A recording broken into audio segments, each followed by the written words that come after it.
Hi everyone, my name is Isabel Milan and I'm teaching you Kahoot in math education.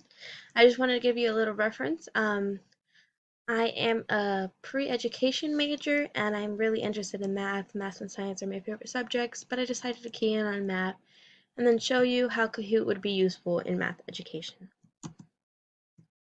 So many of you may ask, what is Kahoot? Or many of you may know what is Kahoot because of your own educational experiences. A little bit about Kahoot. It is a web-based learning platform, meaning a lot of the ways that it is used is like through mobile devices, computers, laptops, tablets, and stuff of the sort.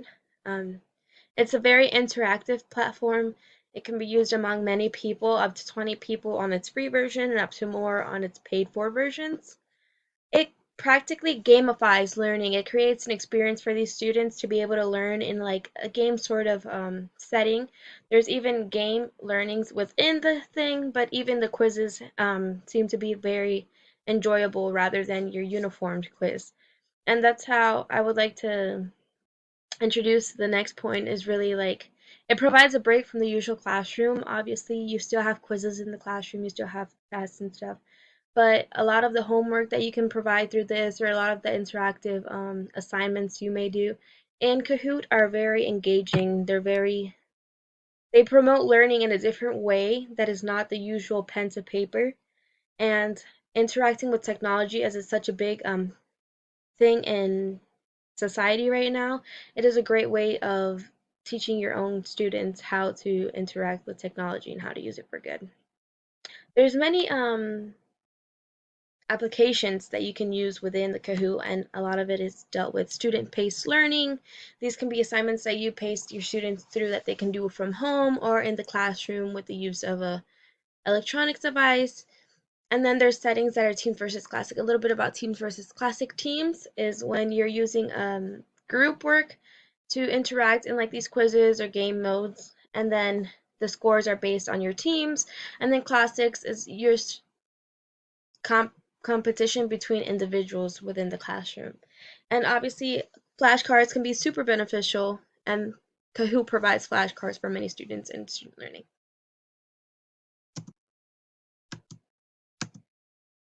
So how can Kahoot be used in math education?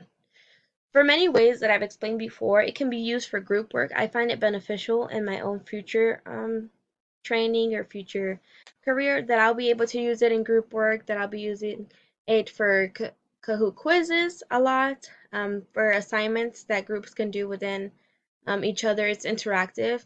And especially from this past pandemic, it was beneficial because you didn't need to be in the classroom to be able to engage in these sorts of things. It can be played from a main laptop and then wired to the other students with just a code.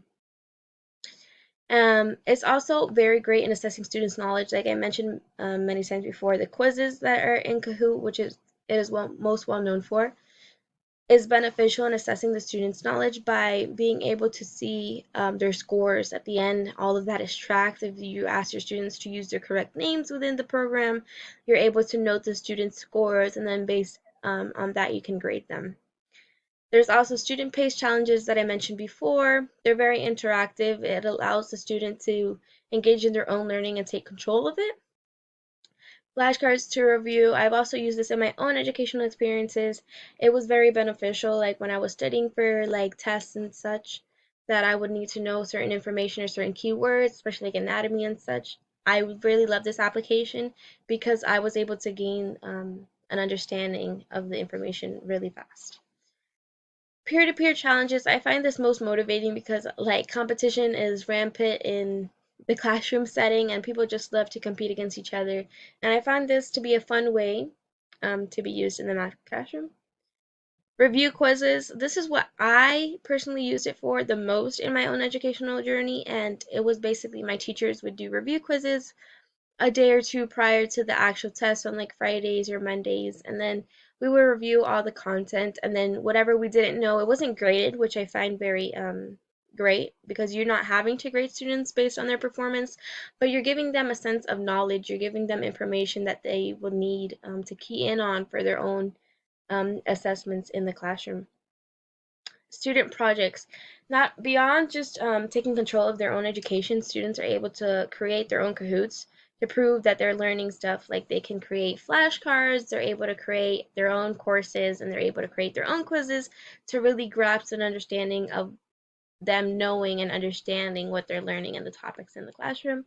And then again, with the student-paced learning, you can assign homework. Um, that again can be quizzes. That again can be making flashcards and so much more. So I wanted to guide a brief example. I was going to you guys could get to know how to use Kahoot and the simplicity of using Kahoot. And it's really great. You're going to love it. So I've already chosen to log into my own account, and basically it's pretty easy. There's different versions if you like a paid option, a free option. I just chose a free option just to show you that you're not even needing to invest a lot of money into using Kahoot in your own classroom or in your own respective field. And this way, I just logged in. It's going to send you to a home page and it's going to show you, do you want to log in? Do you want to create buying process and such? I just chose the free version like I mentioned. So we're going to go over here. It tells you to create. You're going to choose to create.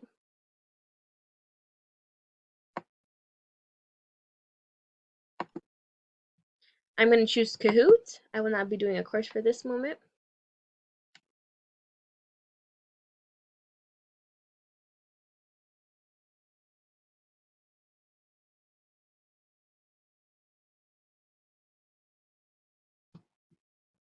So that now that the page is loaded, we're able to see that you're able to find and insert media.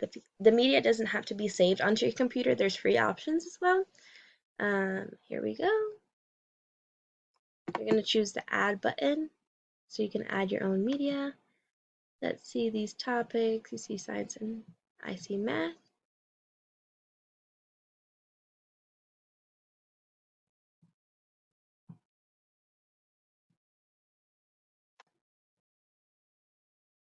I chose this cute little picture. Your images don't necessarily need to be interactive with the same topic that you're teaching. I like to amuse my students, so this is just a little funny picture that they can look at so they're like invested into the topic, and then we can choose to add a question over here. You can search a question bank. Basically, this is going over previous teachers or previous users who have created different questions, and I'm just going to put multiplication onto it as my topic. Today is multiplication.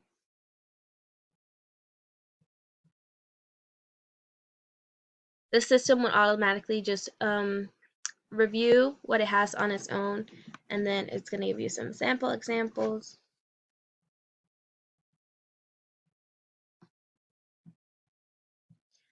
Now that we see these are different options that you can choose from, different previous quizzes on multiplication. You can choose to use similar questions as people before. You have your own library. I don't have any previous use of this for this option, but we're able to find it. The question banks I showed you previously do not need to be used. It's as simple as just going right here and typing your own question. I'm going to see what is 5 times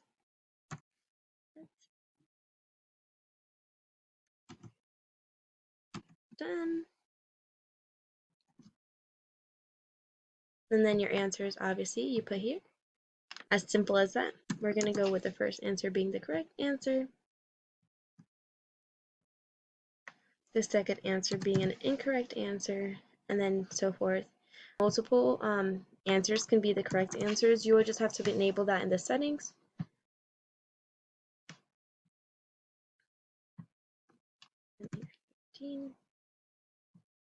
So then we see that. We're just going to choose to save for the sake of time. That's a little bit brief example of how you can use quizzes.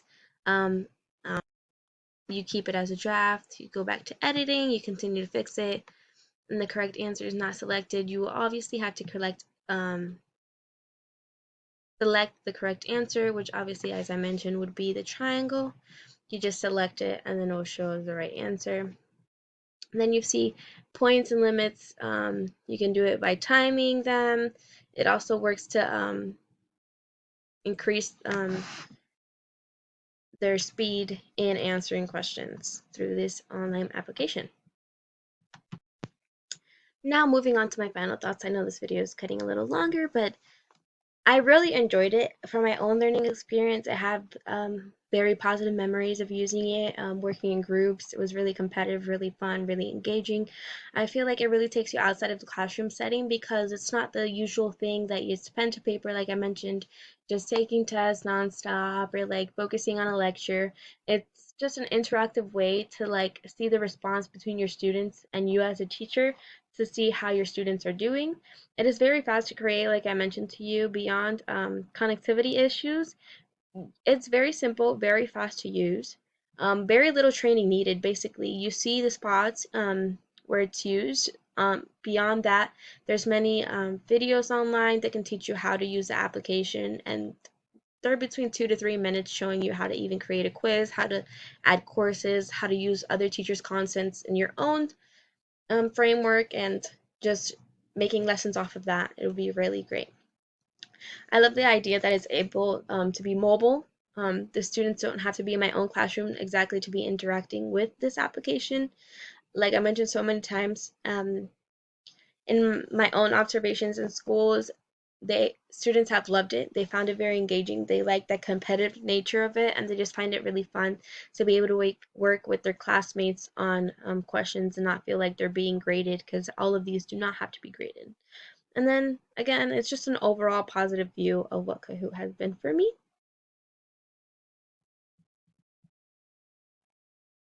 And then these are the references. Thank you.